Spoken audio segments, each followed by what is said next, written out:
Kalau kita tidak mengerjakan keselamatan kita, maka dalam perjalanan kita untuk sampai pada keselamatan, menikmati keselamatan yang sudah Tuhan sediakan, akan ada orang-orang Kristen di akhir zaman. Tuhan akan berkata, aku tidak mengenal engkau.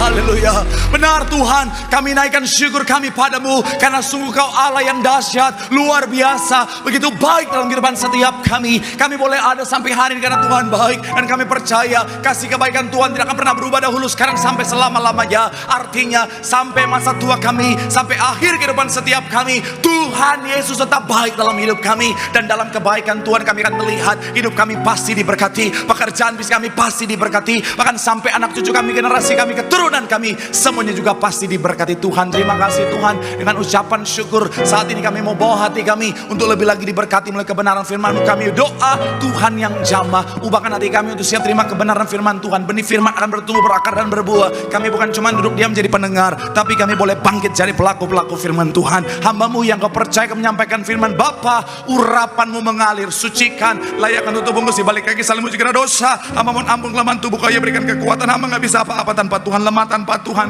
gak layak tanpa Tuhan. Tapi dalam pengurapan Tuhan ada kekuatan yang baru. Tuhan sanggup ubahkan yang biasa jadi luar biasa, yang lemah jadi kuat, yang tidak layak jadi layak untuk jadi berkat. Semua yang hadir, semua yang menyaksikan, semuanya diberkati sempurna. Berbicara Tuhan, karena kami siap untuk mendengarkannya dalam nama Yesus. Mari yang siap diberkati dengan sukacita, dengan iman, sama-sama kita katakan amin. Tepuk tangan yang paling meriah buat Tuhan. Silakan duduk buat saudara. Terima kasih buat setiap rekan-rekan yang sudah melakukan luar biasa. Dan dari mimbar ini saya mau sampaikan salam damai sejahtera. Shalom. Sekali lagi shalom. Haleluya. Dalam Tuhan ada sukacita. Dan di mana ada sukacita pasti ada senyuman di wajahnya. Boleh sama-sama berikan senyuman dulu, jumpai kanan kiri depan belakangmu, katakan mari bersukacita dalam Tuhan. Bilang sama kanan kiri depan belakangmu, mari bersukacita dalam Tuhan. Haleluya, haleluya, haleluya. Sukacita Tuhan luar biasa tercurah bagi setiap kita. Haleluya, haleluya, haleluya. Senang bisa jumpa dengan saudara. Saya mau bilang saudara orang-orang yang luar biasa, amin. Saya percaya semua anak Tuhan dalam pemeliharaan Tuhan yang sempurna, amin. Apalagi saudara setia cari Tuhan, semangat cari Tuhan. Saya mau bilang saudara, janji Tuhan, hidupmu, anak cucumu pasti diberkati Tuhan. Tepuk tangan yang paling meriah buat Tuhan. Sama-sama bilang sama saya, aku pasti diberkati Tuhan. Anak cucuku pasti diberkati Tuhan. Bilang kanan kirimu, kamu juga pasti diberkati Tuhan. Tepuk tangan sekali lagi yang paling meriah buat Tuhan. Haleluya, haleluya. Yuk sama-sama saudara yang bawa Alkitab, kita mau angkat Alkitab kita. Alkitab juga boleh, Alkifon juga boleh. Yang gak bawa Alkitab, angkat tangan juga boleh. Sama-sama dengan iman percaya, sama-sama kita katakan dalam nama Tuhan Yesus, aku percaya Alkitab ini adalah firman Tuhan. Setiap kata kalimatnya sanggup memberkati aku. Dan hari ini aku pasti diubahkan, aku pasti dipulihkan dalam nama Tuhan. Sama-sama kita katakan amin. Yuk kita buka saudara 1 Korintus pasal yang ke-10 ayat yang ke-11 akan jadi ayat pembuka dan pengantar pembahasan kita. Satu ayat saudara, yaitu 1 Korintus pasal yang ke-10 ayatnya yang ke-11 akan dibacakan oleh saudara kembar saya Ken. 1 Korintus 10 ayat 11. Semuanya ini telah menimpa mereka sebagai contoh dan dituliskan untuk menjadi peringatan bagi kita yang hidup pada waktu di akhir, di mana zaman akhir telah tiba. Demikian firman Tuhan. Terima kasih Ken. Nah, saya mau bilang saudara, Ken lover makin banyak di tempat ini saudara. Iya, banyak yang bilang, aduh Pak Pendeta ngefans banget sama Ken. Haleluya, mata keranjang. Saya mau bilang sekali lagi saudara, Alkitab kita adalah kitab yang jujur saudara. Dimana ketika bicara tentang tokoh-tokoh yang tertulis di dalamnya saudara, ketika mereka sukses berhasil semua dicatat dengan baik. Tetapi saudara, bukan cuma kesuksesan, keberhasilan, bukan cuma pencapaian yang ditulis di sana, tetapi ketika mereka salah, ketika mereka keliru, ketika mereka lakukan kesalahan, dosa sekalipun, semuanya tercatat di sana saudara. Tujuannya untuk apa? Supaya kita bisa belajar daripadanya. Sama-sama bilang sama saya, belajar. Amin. Makanya ayat yang kita baca tadi, saudara, boleh kita lihat bagian pertama dari ayat itu, saudara. Sekali lagi dikatakan apa? Semuanya ini telah apa? Menimpa mereka sebagai, sama-sama bilang sama saya, sebagai contoh. Dan dituliskan untuk apa? Menjadi peringatan bagi, sama-sama bilang sama saya, menjadi peringatan. Amin. Jadi ketika bicara tentang tokoh-tokoh di dalam Alkitab, kenapa Tuhan izinkan semuanya ditulis dengan begitu gamblangnya supaya kita bisa belajar daripadanya? Kenapa? Karena kalau saudara perhatikan, pernah ada satu quotes yang bilang begini, saudara, orang bodoh dia tidak belajar dari kesalahannya, orang pintar akan belajar dari kesalahannya, tetapi orang bijak juga akan belajar dari kesalahan orang lain. Nah, kenapa Tuhan izinkan, sekali lagi saudara, tokoh-tokoh dalam Alkitab semuanya tercatat, semuanya ngalamin masa-masa yang bisa jadi bahan pembelajaran bagi setiap kita, supaya referensi kita dalam belajar itu lebih luas, saudara. Karena begini, saudara, kalau kita hanya belajar dari diri kita sendiri, maka referensi kita terbatas. Tapi kalau kita belajar dari juga kesalahan orang lain, maka referensi kita jadi lebih luas. Dan artinya begini juga, saudara, kita tidak perlu menerima konsekuensi dari kesalahan itu, saudara. Nah, makanya hari ini kita akan melanjutkan, saudara, satu tema besar, yaitu mistake, atau bicara tentang kesalahan. Sama-sama bilang sama saya, kesalahan.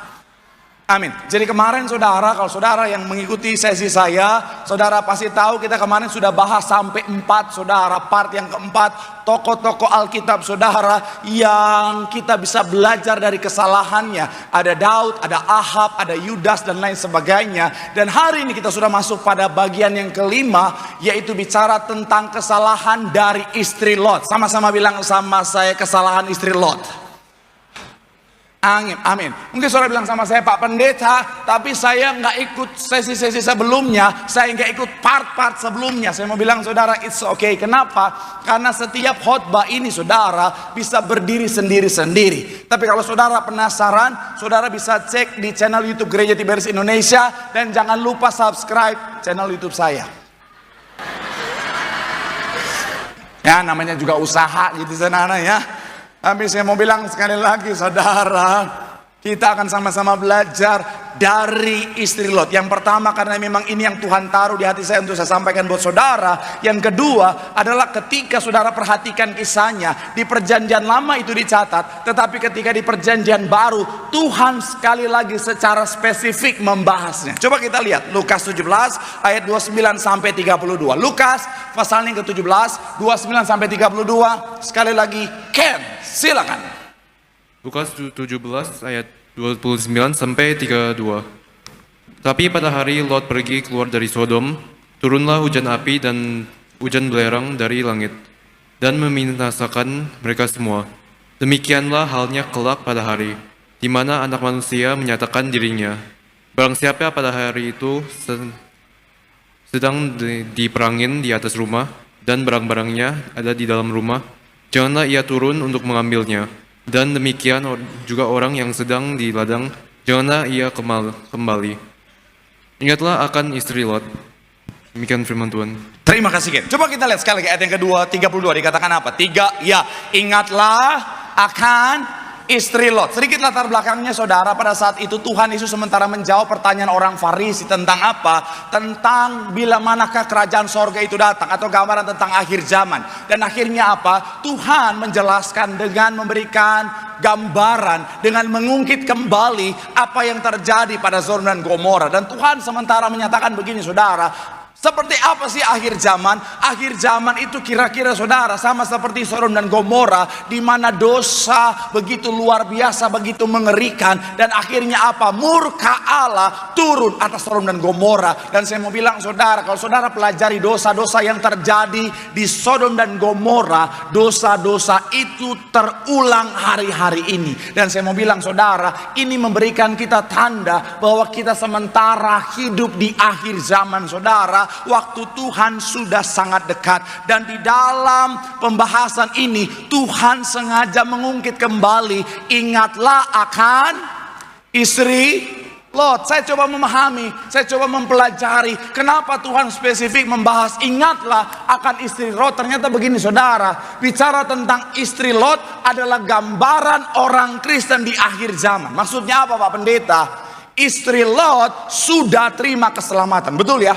Istri Lot adalah bagian dari orang yang diselamatkan. Tetapi di dalam perjalanannya untuk sampai pada keselamatan yang sudah Tuhan sediakan, dia gagal di sana saudara. Saya mau bilang ya, ada banyak orang Kristen, saudara dan saya, kita sudah menerima keselamatan, katakan amin. Tapi saya mau bilang saudara, kalau kita tidak mengerjakan keselamatan kita, maka dalam perjalanan kita untuk sampai pada keselamatan, menikmati keselamatan yang sudah Tuhan sediakan, akan ada orang-orang Kristen di akhir zaman. Tuhan akan berkata, aku tidak mengenal engkau. Pak Pendeta udah tahu akhir bulan belum gajian, khotbahnya keras-keras banget lagi Pak Pendeta. Saya percaya jemaat Betos dewasa rohaninya. Amin. Orang kalau dewasa rohani nggak cuma makan yang ringan-ringan saja, tapi juga makan makanan yang keras. Amin.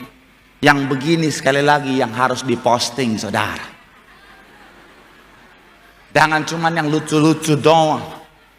Karena ada jemaat-jemaat nggak pernah ikut sesi seutuhnya, main komen-komen aja. Ini pendeta khotbahnya nggak ada isinya, ketawa-ketawa.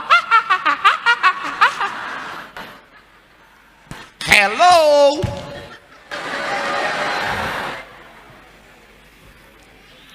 Saya mau bilang sekali lagi saudara, akan ada banyak orang Kristen di akhir zaman, bahkan orang Kristen. Orang Ambon, Batak, Manado, Papua, Cincin, Mangga Dua kalau ditanya, orang apa? Kristen. Satu level di atas Kristen. Tapi kalau tidak mengerjakan keselamatan di akhir zaman, Tuhan akan berkata, aku tidak mengenal engkau. Maka sekali lagi saya mau bilang saudara, kita perlu belajar dari istri Lot. Jangan sampai kita yang sudah menerima keselamatan tidak menikmati keselamatan yang Tuhan sudah sediakan. Makanya hari saya akan ajak saudara untuk sama-sama membahas hal ini saudara, supaya apa? Kita tidak melakukan hal yang sama, supaya kapanpun waktu Tuhan kita akan menikmati keselamatan yang sudah Tuhan sediakan. Tepuk tangan yang paling meriah sekali lagi buat Tuhan. Haleluya. So, apa kesalahan dari istri Lot yang harus kita hindari dalam kehidupan setiap kita, saudara? Yang pertama saya mencatat di sini, saudara, adalah istri Lot tidak menghiraukan firman. Sama-sama bilang sama saya, tidak menghiraukan firman. Sama-sama bilang sama saya, tidak menghiraukan firman. Coba sama-sama kita baca ayat yang ke-17 dalam Kejadian 19. Ayatnya yang ke-17 dalam Kejadian 19. Yang sudah di sana boleh bilang, aku diberkati. 3, ya, sesudah berkatalah seorang, larilah, selamatkanlah nyawamu, janganlah berhenti dimanapun juga di lembah Yordan. Larilah ke pegunungan supaya engkau. Kalau saudara baca bagian atas saudara, ayat sebelumnya, saudara akan mengetahui bahwa dua orang ini adalah malaikat Tuhan yang Tuhan perintahkan untuk apa? Untuk menyelamatkan Lot dan keluarganya. Dua orang ini adalah malaikat Tuhan yang memang Tuhan perintahkan untuk membawa Lot dan keluarganya keluar dari Sodom dan Gomora sebelum Tuhan menghancurkan daerah itu, saudara. Dan melalui dua malaikat ini, Tuhan sudah berfirman, larilah, jangan menoleh ke belakang, terus jangan berhenti sampai kau tiba di tempat tujuan yang sudah ditentukan. Bicara tentang keselamatan yang sudah Tuhan sediakan. Tapi sayangnya istri Lot tidak menghiraukan firman. Dia seperti menganggap remeh firman yang sudah dikasih tahu, sudah disampaikan. Akhirnya tidak mencapai keselamatan yang sudah Tuhan sediakan. Saya mau bilang ya, di akhir zaman firman sudah tersebar ke seluruh dunia. Amin.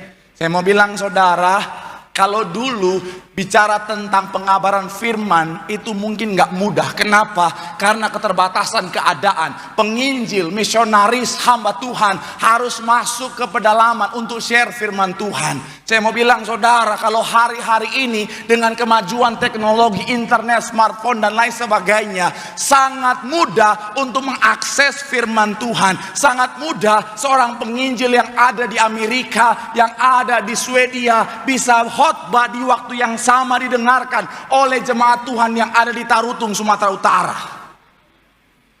Betul tidak? Saya mau bilang saudara, firman Tuhan hari-hari sangat mudah tersebar. Tapi sayangnya begini saudara, di akhir zaman ada banyak orang sudah dengar firman, ada banyak orang sudah tahu firman, tapi tidak menghiraukan firman. Mereka menganggap remeh firman. Akhirnya apa? Bisa kehilangan keselamatan yang sudah Tuhan sediakan. Kenapa gitu? Karena begini saudara, firman adalah pelita. Sama-sama bilang sama saya, pelita. Jadi begini, dalam dunia yang gelap ini, Tuhan memang sudah menyediakan keselamatan. Tetapi di dunia yang gelap ini, kita butuh firman untuk menjadi guideline. Kita butuh firman untuk menerangi langkah kita, supaya kita sampai pada keselamatan yang sudah Tuhan sediakan. Karena tanpa firman kita bisa salah jalan. Tanpa firman kita bisa bingung harus kemana. Tanpa firman kita bisa kesasar saudara.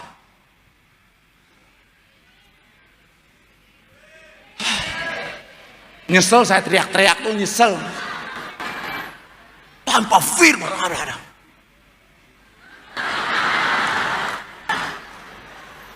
Untuk mempermudah, ya udah. Tim saya, silakan lakukan apa yang harus kalian lakukan.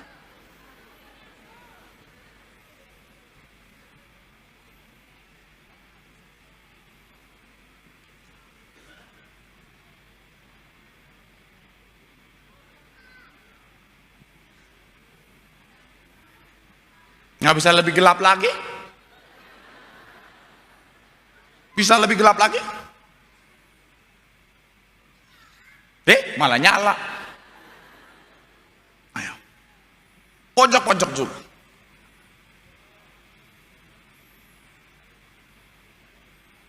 Nah. Ini nggak ada pendeta yang lakukan ini. Saya doang nggak ada kerjaan ini saudara.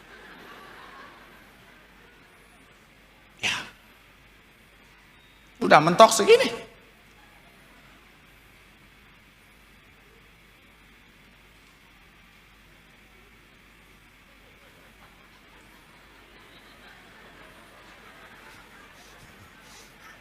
Udah, segini aja. Ya udahlah. Anggap aja ini lagi gelap banget saudara. Padahal saya berharap lebih gelap daripada ini. Saya mau bilang saudara, bicara tentang hidup tanpa firman, kita sama seperti berjalan di dalam kegelapan.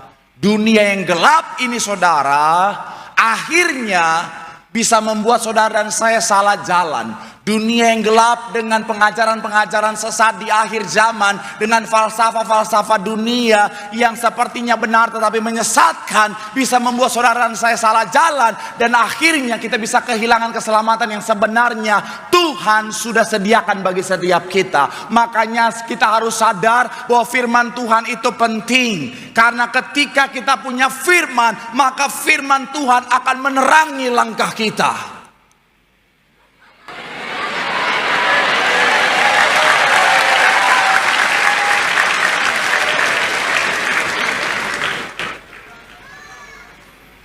Nggak kesoting di kamera ya? Nggak nampak ya? Bokil. Nggak apa-apa lah. Makanya yang cuma nonton live, makanya hadir dong. Sama-sama. Biar merasakan sukacita hari ini. Haleluya. Saya mau bilang saudara, selama kita punya firman, dunia boleh gelap, tetapi firman Tuhan akan menerangi setiap langkah kita. Dunia boleh gelap, tapi dengan firman Tuhan kita akan tahu kemana kita harus melangkah. Dunia boleh gelap, tapi dengan firman Tuhan kita akan mencapai keselamatan yang sudah Tuhan sediakan bagi setiap kita. Yang setuju boleh berikan tepuk tangan yang paling meriah buat Tuhan. Bilang sama kanan kirimu, firman Tuhan itu penting.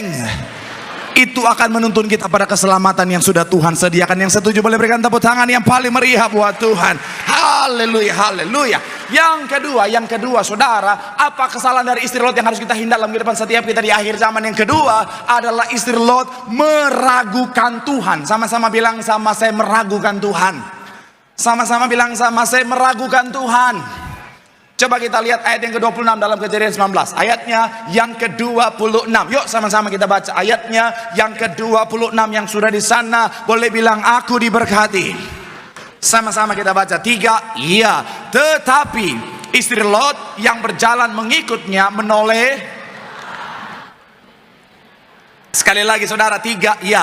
Tetapi istri Lot yang berjalan mengikutnya menoleh ke belakang, lalu menjadi apa? Tiang garam. Kata menoleh saudara, bahasa aslinya itu nabat, itu kata kerja.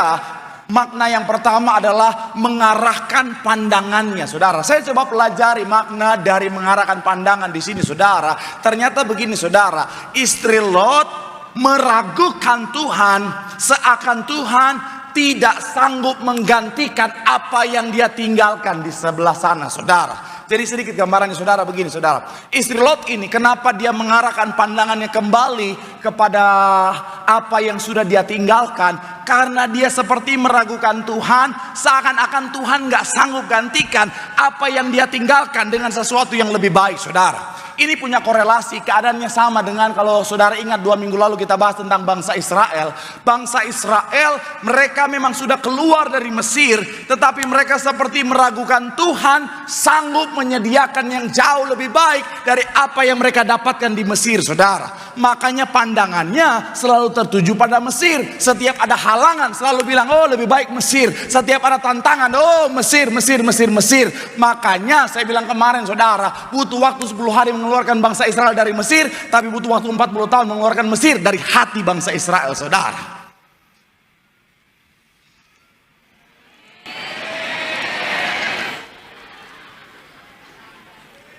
Makanya kalau sebelum ibadah makan dulu, makan. Tapi nggak apa-apa, memang saya ngerti lah akhir bulan memang begini. Kalau akhir bulan tuh udah, amin. Coba tanggal 1 nih besok, belum selesai ngomong, amin, haleluya.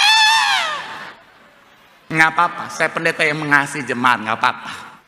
Saya mau bilang sekali lagi, saudara, seorang istri Lot, dia seperti meragukan Tuhan sanggup menggantikan semua yang dia tinggalkan dengan sesuatu yang lebih baik. Saya mau bilang, saudara, dalam hidup pastikan kita percaya sepenuhnya sama Tuhan. Katakan amin. Saya mau bilang sekali lagi, saudara, nggak usah segitunya, nggak usah.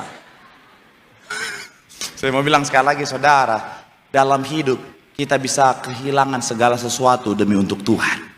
Tapi saya mau bilang, saudara, tetap percaya Tuhan sanggup menggantikan dengan yang jauh lebih baik. Sekali lagi tepuk tangan yang paling meriah buat Tuhan. Iya, ini penting. Kenapa? Karena saya mau bilang, saudara, kalau saudara pelajari istri Lot, istri Lot ini dia kaya raya. Dia sangat kaya. Kenapa? Karena suaminya kaya raya. Saudara ingat ya, ketika yang namanya Abraham dan Lot berpisah. Saudara ingat Abraham dan Lot ketika berpisah. Kenapa ya mereka akhirnya berpisah? Karena mereka sudah sangat terlalu kaya, menikmati berkat jasmani yang begitu luar biasa, saudara. Berkat materi yang begitu luar biasa. Makanya mereka nggak bisa tinggal satu daerah sama-sama. Mereka harus berpisah, saudara. Dan akhirnya apa? Lot memilih Sodom dan Gomora. Dan saya mau bilang, saudara, artinya istri Lot ini sangat kaya raya. Saya mau bilang, saudara, namanya suami kaya, istrinya pasti kaya. Amin, ibu-ibu. Iya, namanya suami kaya, pasti istrinya kaya raya. Bahkan saya mau bilang, saudara, istrinya bisa lebih kaya. Kenapa? Karena biasanya istri yang menguasai semua harta suami. Betul, ibu-ibu?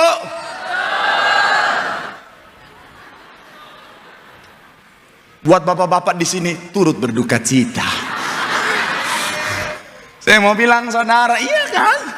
Saya mau bilang, saudara, apalagi zaman sekarang, ada banyak istri-istri menguasai semuanya. Rumah atas nama istri, tanah, rekening istri semua. Suami yang atas nama suami cuma kaos kutang yang dia pakai, saudara. Iya. Tapi saya mau bilang, saudara, betul bapak-bapak?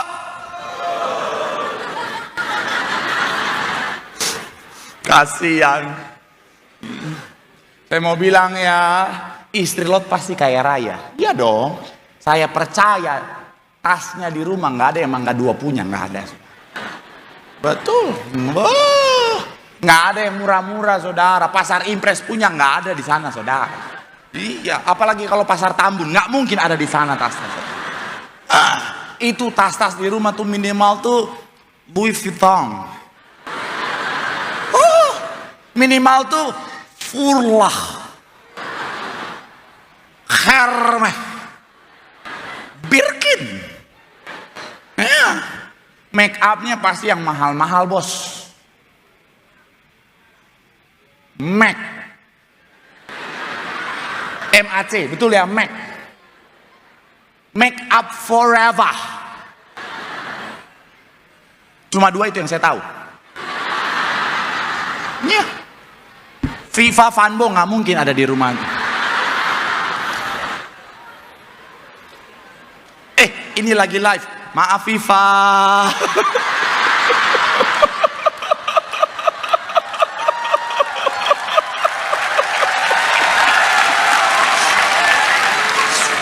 Oh Tuhan, zaman sekarang apa-apa gampang viral, hati-hati. Viva Vanbo seger.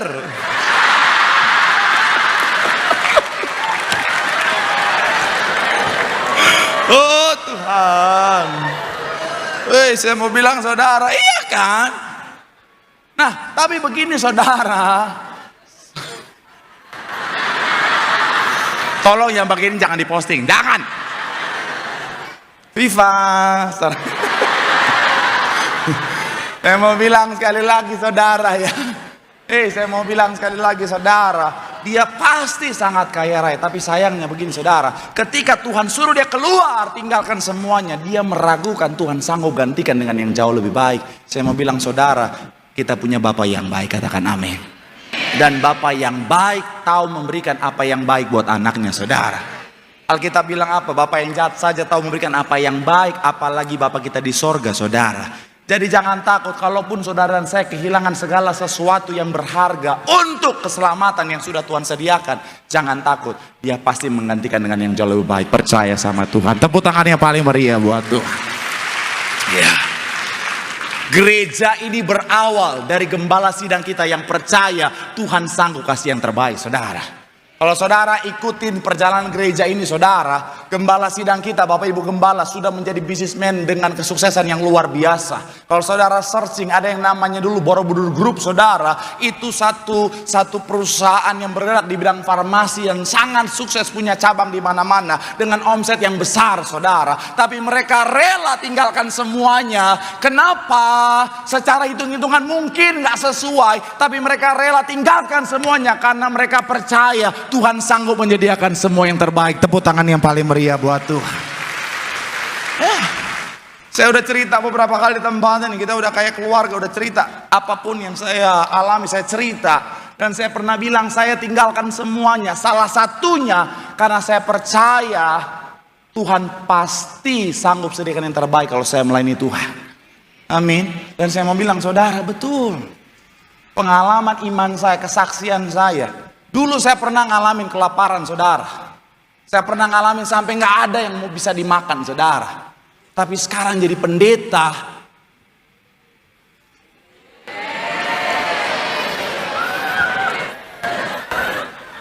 Dulu saya bingung mau makan apa.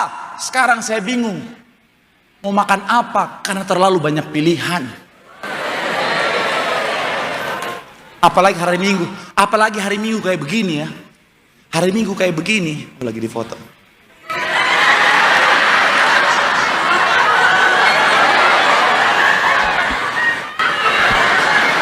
Apalagi hari Minggu kayak gini, mobil udah kayak food court, saudara. Betul, mau makan apa? Segala macam, mulai dari roti-roti, kue-kue, segala macam, nasi-nasi. Sampai tadi sampai makanan berbagai macam negara, ada dari China, dari Amerika, ada di sana, saudara. Kopi dari Starbucks sampai Starling ada di sana, saudara. Lo tinggal pilih. Bahkan dengan segala keadaan hati ya. Nggak apa-apa, santai dulu sedikit ya. Udah capek teriak-teriak dari tadi nih. Amin dikit lagi. Saya mau bilang ya, itu saya ngerasain, saya desain jemaat luar biasa saudara. Makanya terima kasih buat jemaat Tuhan yang mengasihi saya, terima kasih.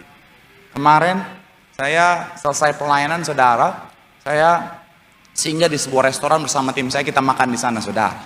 Nah, kemudian kita lagi ngobrol, saya lagi cerita tentang itu mobil saya. Jadi kan kemarin saya cerita di tempat ini, saya ambil mobil bekas, mobil tua gitu saudara, yang besar supaya keluarga saya bisa masuk ke dalamnya. Saudara semua rame-rame bisa family time gitu saudara. Ya kan kita kan ya namanya juga family guy gitu ya, kita care gitu sama keluarga. Saya udah cek semuanya, pakai inspektor semuanya udah lengkap. Udah beberapa lama pakai, ternyata saudara mesinnya Armstrong bos. Iya, buat bapak-bapak yang ngerti mesin, bodoh, turun mesin. Saudara tahu itu kalau turun mesin, bodoh Tuhan. Tim saya yang urus kan, dia urus mobilnya, dia kasih laporannya, Kak ini harganya segini. Oh Tuhan minta ampun saudara, saya lihat, oh Tuhan memang bergetar. Tapi di restoran itu kita ngobrol, saya bilang ya udahlah, ya nggak apa-apa, mau gimana lagi daripada nggak kepake, ya udahlah diurus sama tim saya saudara.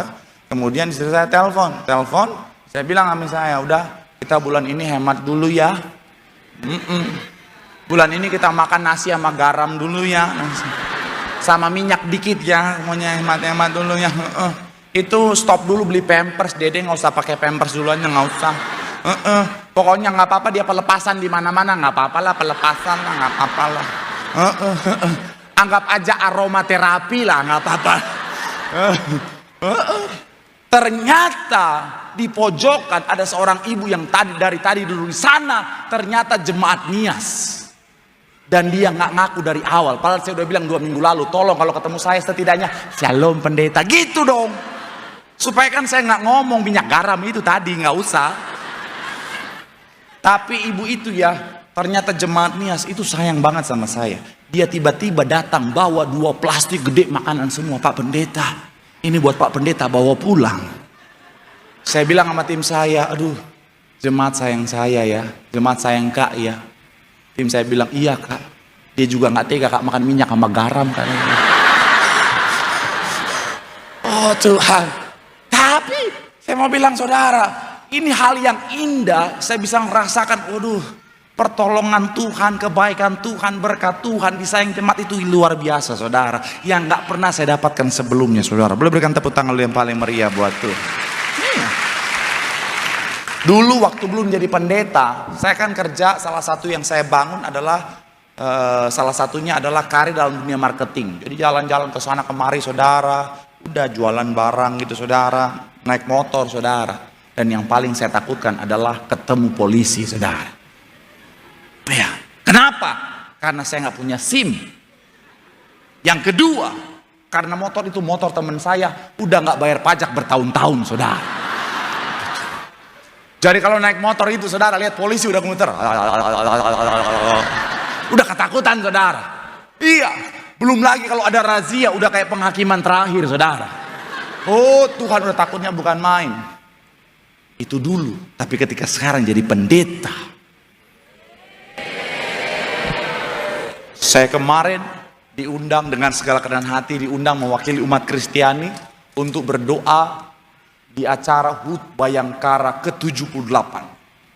Itu di depan itu, oh polisi semuanya, jenderal-jenderal, bintang 1, 2, 3 sampai bintang 7 terpercaya ada di sana, lengkap semua. Saya datang saudara dengan tim saya saudara, saya bawa stola Tiberias. Saya jalan saudara, wih itu polisi jenderal-jenderal.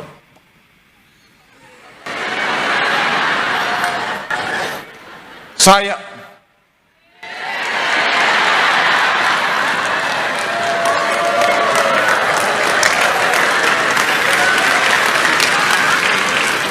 dalam hati saya, ini yang tilang-tilang saya dulu ini. Nggak.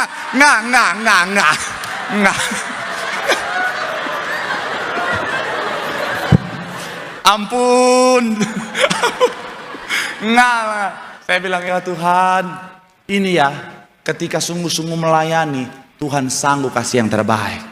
Makanya Efesus, sebelum kita pindah, Efesus pasalnya yang ketiga ayat 20 dikatakan begini saudara, sama-sama kita baca. 3, ya. Bagi dialah yang dapat daripada yang kita doakan atau pikirkan, seperti yang ternyata dari apa? Saya mau bilang saudara, di akhir zaman ada saat mungkin kita bisa kehilangan segalanya karena keselamatan yang sudah Tuhan sediakan. Tapi saya mau bilang saudara, tetap percaya sama Tuhan, di mana Tuhan sanggup menyediakan yang terbaik bagi setiap kita. Yang setuju boleh berikan tepuk tangan yang paling meriah buat Tuhan. Bilang sama kanan kirimu, dia Bapa yang baik. Percaya sepenuhnya sama Tuhan. Sekali lagi tepuk tangan yang paling meriah buat Tuhan. Haleluya. Yang terakhir, yang ketiga, saudara, imam musik boleh siap-siap, boleh maju ke depan. Apa kesalahan dari istri Lot yang harus kita hindari dalam kehidupan setiap kita yang hidup di akhir zaman? Yang ketiga adalah hatinya terikat pada keduniawian. Sama-sama bilang sama saya, hatinya terikat pada keduniawian. Sama-sama bilang sama saya, hatinya terikat pada keduniawian. Coba kita lihat sekali lagi, saudara, masih di dalam ayatnya yang ke-26. Sama-sama, 3, iya. Tetapi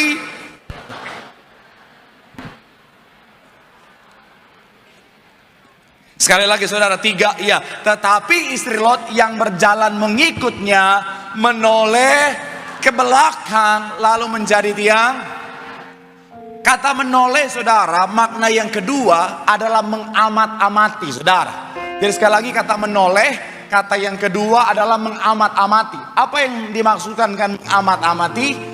Pandangannya terikat pada objek yang dia lihat, saudara. Sekali lagi, pandangan dari istri Lot ini terikat pada objek yang dia lihat. Maksudnya apa? Saya mau bilang, saudara, begini. Apa yang ada di Sodom dan Gomora, terlepas dari dosa-dosa yang terjadi di sana, apa yang Tuhan anugerahkan buat Lot dan keluarganya itu baik. Harta, kekayaan, jabatan, segala kenyamanan. Saya mau bilang, saudara, itu baik. Itu semua bagian dari berkat Tuhan, amin. Tetapi begini, saudara, yang Tuhan mau adalah dalam menyikapi segala yang terbaik yang sudah Tuhan anugerahkan, pastikan itu semua hanya sampai di tangan kita. Jangan sampai masuk dan menguasai hati kita. Yang Tuhan mau semuanya itu cuma sampai di tangan kita, karena yang Tuhan mau di hati kita hanya Tuhan saja. Katakan amin. Karena kalau misalnya kita izinkan semua itu masuk dan menguasai hati kita, maka saya mau bilang, saudara, ini akan bisa mengikat hati kita dan bisa membuat kita kehilangan keselamatan yang sudah Tuhan sediakan. Makanya buat orang-orang yang mengizinkan harta, kekayaan, jabatan, kenikmatan dunia masuk menguasai hatinya, Tuhan bilang apa? Di mana hartamu berada, di situ hatimu berada.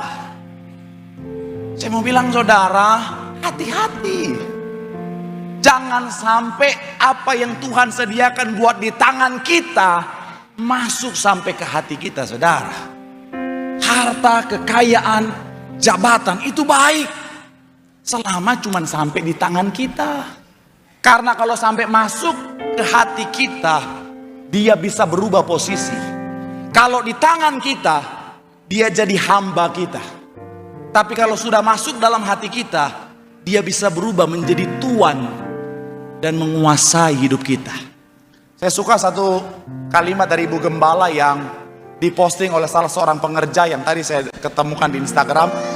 Ibu Gembala bilang begini, saudara.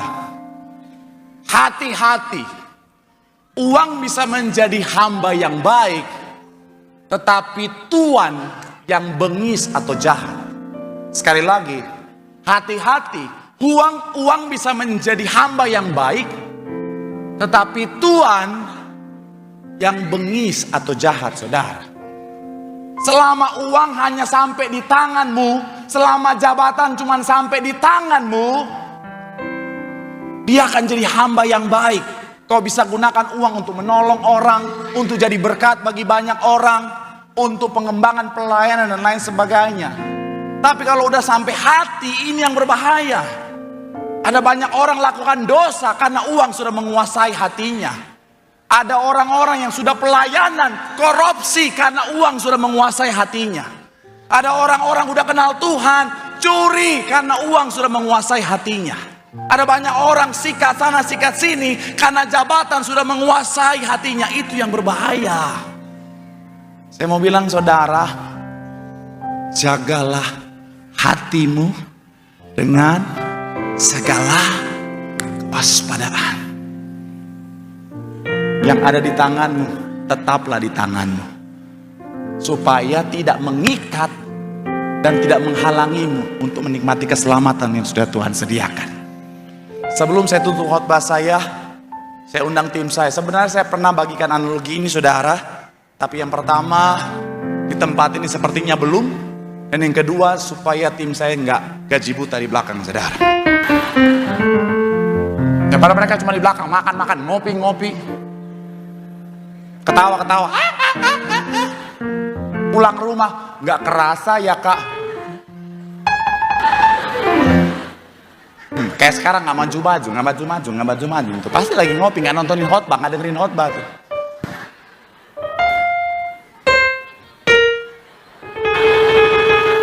Oh, udah potong amplop nih kalau begini mah.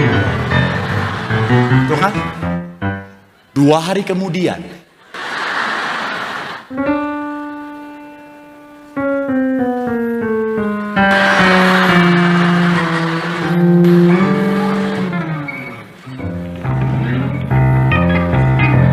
kayak orang gak berdosa lagi.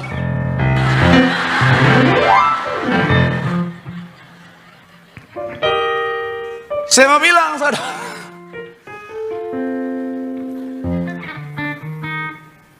keduniawian selama cuman sampai di tangan kita, saya mau bilang saudara, kita dapat dengan sangat mudah melepaskannya dan akhirnya sampai pada keselamatan yang sudah Tuhan sediakan. Tapi sayangnya begini saudara, ada banyak orang Kristen ketika dia menerima harta, kekayaan, jabatan, segala hal-hal kenikmatan dunia, dia izinkan itu menguasai sampai pada kehidupan. Perlahan mungkin masih aman, perlahan mungkin masih bisa bergerak dengan leluasa, tapi lama kelamaan akan akhiri pelan-pelan.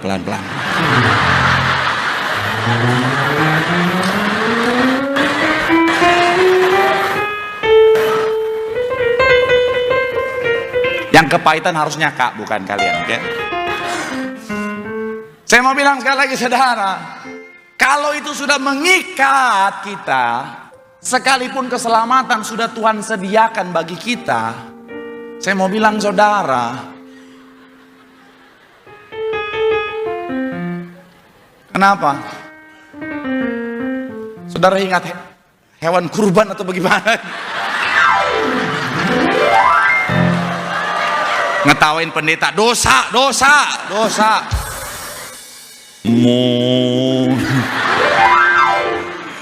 Saya mau bilang sekali lagi saudara, kalau keduniawian sudah mengikat kita, maka sekalipun keselamatan sudah Tuhan sediakan, kita bisa akhirnya kehilangan dan tidak menikmati keselamatan itu. Dan sekali lagi saya mau bilang saudara, yuk, Tuhan sudah bilang bagi setiap kita, pikirkanlah perkara-perkara yang di atas. Bapak Ibu Gembala selalu ingatin kita sebagai jemaat, jangan duniawi. Karena orang yang terikat dengan keduniawian akan menarik dia, menghalangi dia untuk terima keselamatan.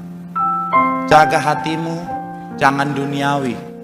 Biarkanlah apa yang di tanganmu tetap di tanganmu, bukan di hatimu. Sehingga kapanpun waktu Tuhan, kita akan menikmati keselamatan yang sudah Tuhan sediakan. Tepuk tangan sekali lagi yang paling meriah buat Tuhan. Bilang sama kanan kirimu, jangan duniawi. Keselamatan Tuhan sudah sediakan bagi setiap kita. Sekali lagi tepuk tangan yang paling meriah. Yang diberkati boleh lambaikan tanganmu. Tepuk tangan sorak-sorai yang paling meriah buat Tuhan. Haleluya, haleluya, haleluya. Mari sama-sama doa di hadapan Tuhan. Firman Tuhan mengatakan setiap kita yang hidup di akhir zaman, ingatlah akan istri Lot.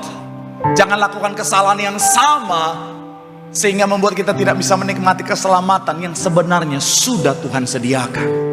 Yang pertama, sadarilah firman adalah pelita bagi setiap kita. Firman itu penting. Milikilah firman supaya firman akan menuntunmu sampai pada keselamatan yang sudah Tuhan sediakan. Yang kedua, sadarilah, ingatlah bahwa Tuhan adalah pribadi yang sangat mengasihi setiap kita. Percayalah sepenuhnya kepadanya. Karena kalaupun Tuhan izinkan kita ngalamin kehilangan, Tuhan sudah menyediakan yang jauh lebih baik. Dia Tuhan pasti menggantikannya dengan sesuatu yang lebih luar biasa. karena kasih-Nya yang luar biasa. Dan yang terakhir, ingat baik, hati kita jangan izinkan dikuasai oleh keduniawian. Karena dunia hanya sementara, sorga untuk selamanya. Apa yang ada di tanganmu jangan masuk sampai pada hatimu. Hatimu hanya Tuhan saja, supaya kapanpun waktu Tuhan, kita akan pesta dalam kerajaan sorga. Sambil angkat tanganmu, pandang sorga, pandang Tuhan.